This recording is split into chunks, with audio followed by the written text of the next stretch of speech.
Jungle.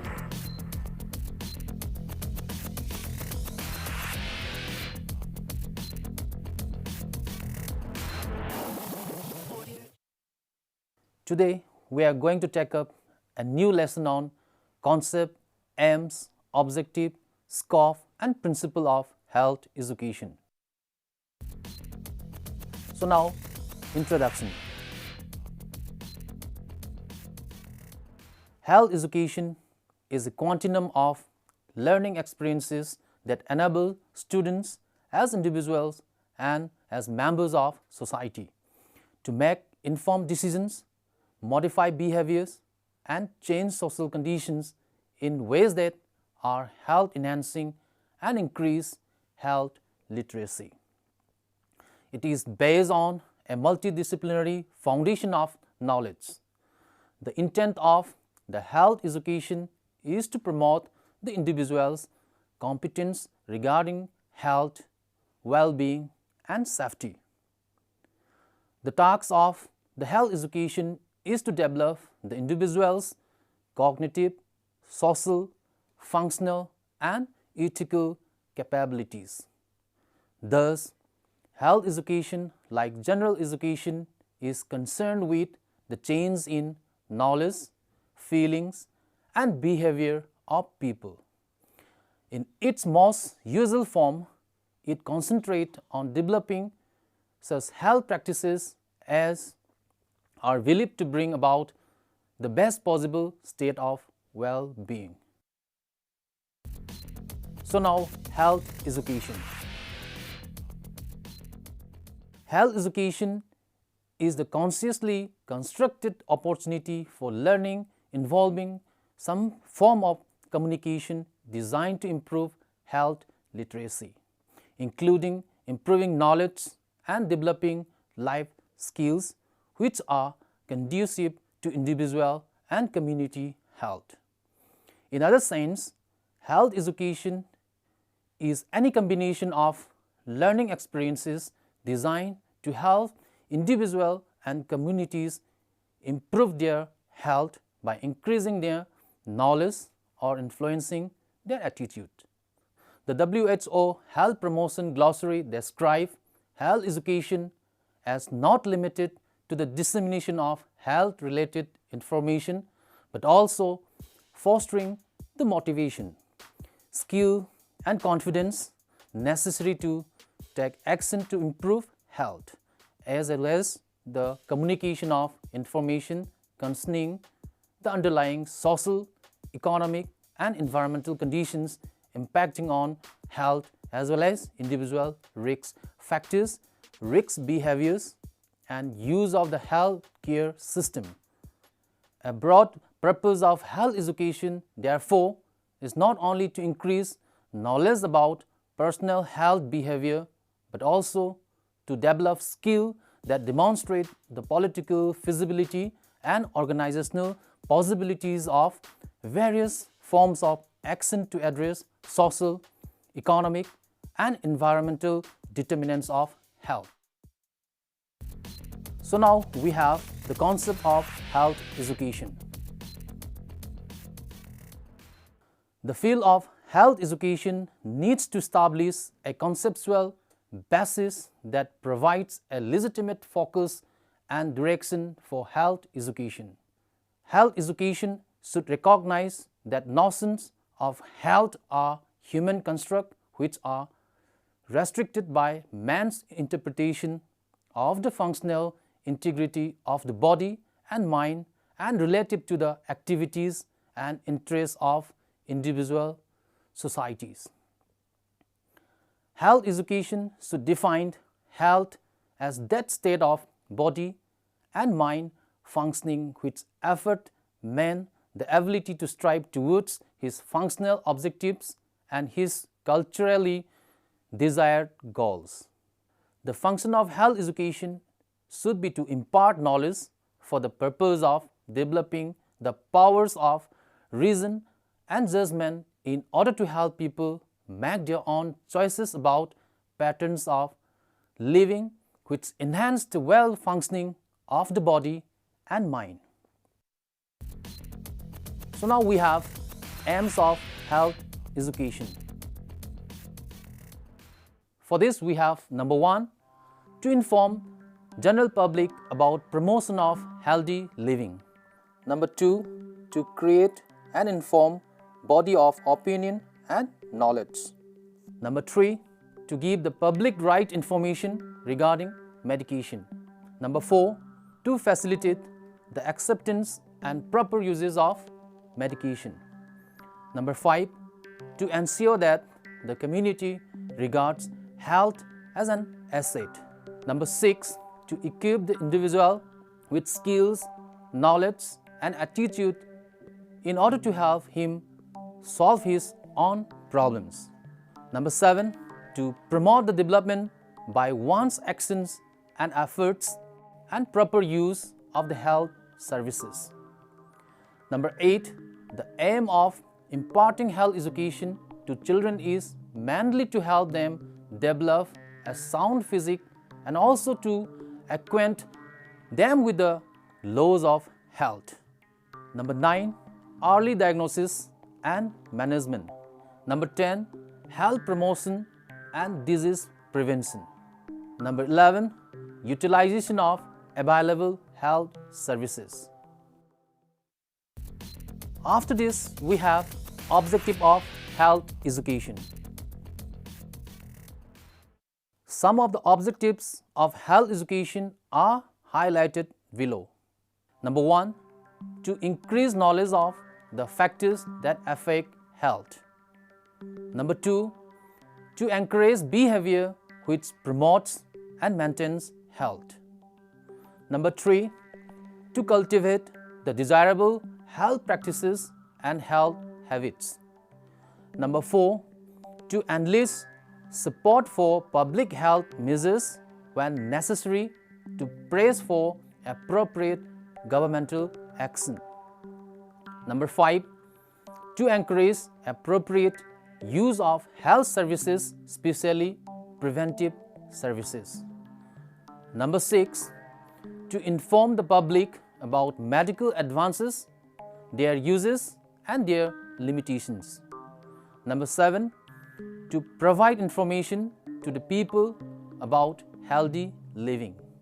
Number 8, to establish a scientific attitude towards health.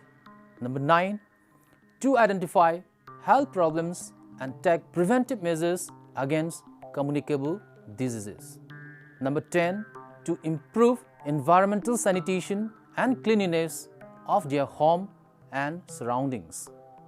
Number 11, to know and to appreciate the view that health is an asset to every individual and good health is the foundation of prosperity. Number 12, to teach the student to fight against superstition and prejudices in the community regarding bad health practices. Number 13, to influence and motivate the students, children, adults, parents to attend periodical medical examination through health education program.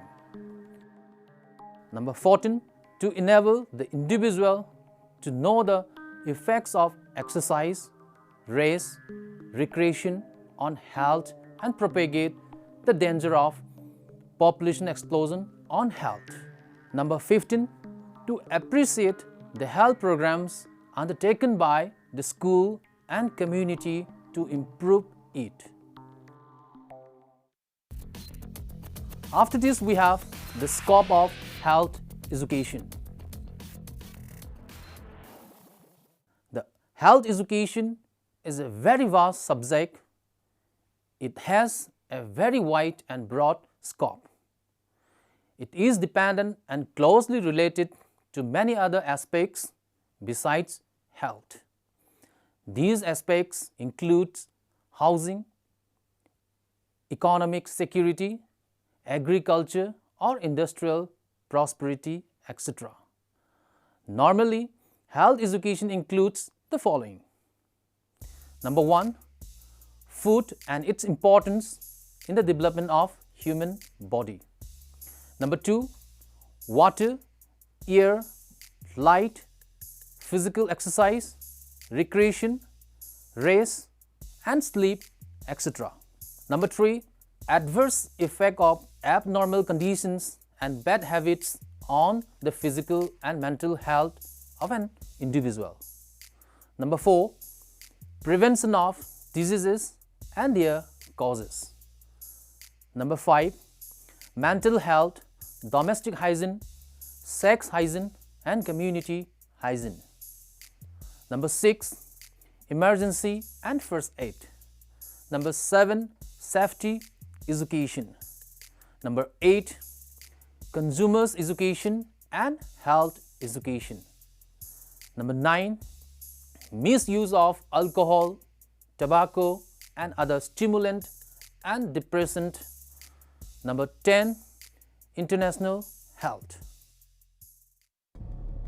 After this we have principles of health education. Some of the main principles of health education are as follows. Number 1. Interest. Number 2. Participation. Number 3. Comprehension. Number 4. Motivation. Number 5. Reinforcement. Number 6. Known to unknown. Number 7. Learning by doing. So now, interest. It is a psychological principle in which students listen only to those things which is of interest to them. Before starting any health-related topic, the interest of the student should first be considered. Health educators must find the real needs of the students, and only then the teaching-learning process will be effective. Health-related programs can thus be initiated successfully. So now we have participation. Participation is based on the principles of active learning through group discussion, panel discussion, workshop, seminar, etc. They all provide great opportunities for active learning. Health education is not just the personal elements of an individual but also includes social well-being. So, health education must include all the various elements which help in an overall holistic development of a person. The personal and community health are closely interlinked and interdependent. So now, comprehension. In health education, one must determine the level of literacy and understanding for which the teaching is directed. Children in the low level find it difficult to understand the meaning of health, and this is the main reason for them lacking in interest regarding health. Language for communication is an important part in delivering health education. The language for communication should be understandable to the students. One barrier to communication is the use of words which cannot be understood. Uses of technical or medical terms should be avoided as far as possible. So, teaching should be within the mental capacity of the children. After this, we have motivation. We know that in every person there is a fundamental desire to learn something. In common terms, awakening of this desire is called motivation. There are two types of motives, that is, primary motives and secondary motives. Generally, primary motives are sex, survival, which initiate people into action. Basically, these motives are inborn desires. But secondary motives are based on those desires created by the external forces or incentives. Some of the secondary motives are praise, love, rivalry, rewards, punishment, and recognition.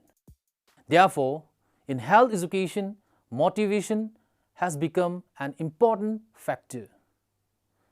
The incentive must be emphasized positively as against the negative.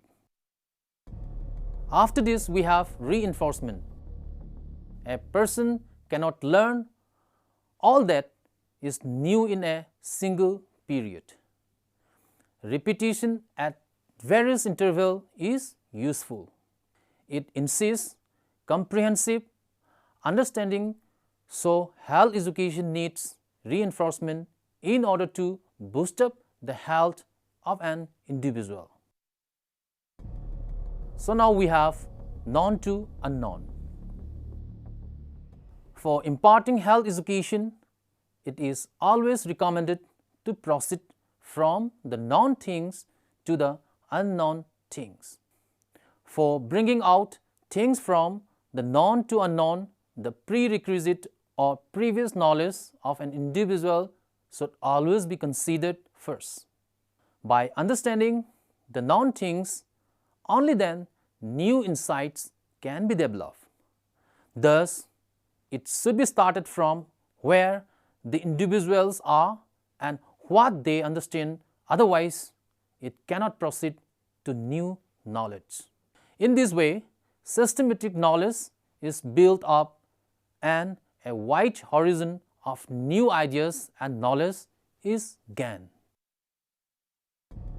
So now we have learning by doing. Learning is an action process.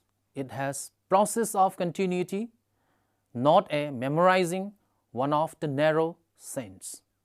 Here we can mention one of the Chinese proverbs: if I hear, I forget. If I see, I remember. If I do, I know. So in the learning process, it needs doing or so-called practice on regular basis is very much important. Therefore, health habits, like other habits, should be cultivated through practice and by following certain rules rigidly. So now we have conclusion. Health education is concerned with the change in knowledge, feelings, and behavior of a person. The function of health education should be impart knowledge for the purpose of developing the powers of reason and judgment in order to help people make their own choices about pattern of living which enhance the well-functioning of the body and mind. Health habits, like other habits, should be cultivated through practice and by following certain rules rigidly. Thank you very much.